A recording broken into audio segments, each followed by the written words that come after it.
The MacArthur Foundation will give $100 million to Elmo, Big Bird and the Buddies to massively scale up early childhood development programs for Syrian refugees.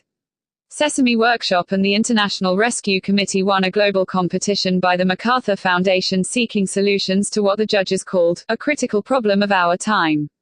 The most important thing to remember is that the humanitarian system is designed to reach people's immediate needs, to keep people alive, feed them, make sure that they have shelter, says Sarah Smith, Senior Director of Education at the IRC. The global humanitarian system, she says, isn't very good at supporting displaced children. And the fact is these children are likely to stay as refugees for their entire childhood.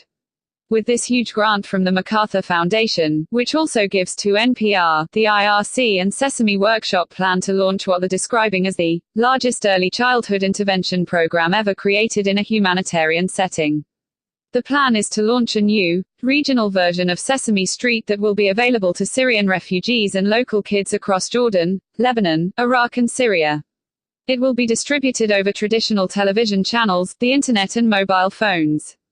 It will also serve as an educational curriculum for childcare centers, health clinics and outreach workers visiting the shelters where refugees live.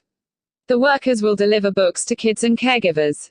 Sherry Weston of Sesame Workshop says they're going to come up with new characters and narratives specifically for children affected by the Syrian crisis. This production, these Muppets, will be created to reflect the children's reality so that children can relate with them, Weston says. For instance, one of the Muppets may have had to leave home.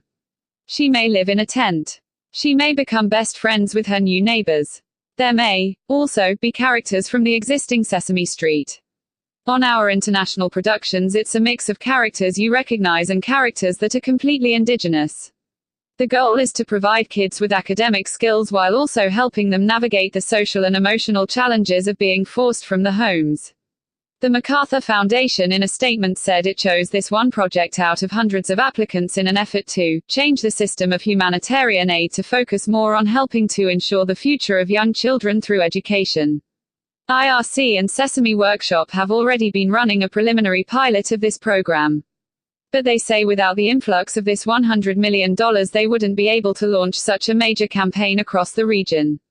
We know that in the first years of life the trauma that children are experiencing has the greatest impact on them, Weston at Sesame Workshop says. And yet they receive the least support.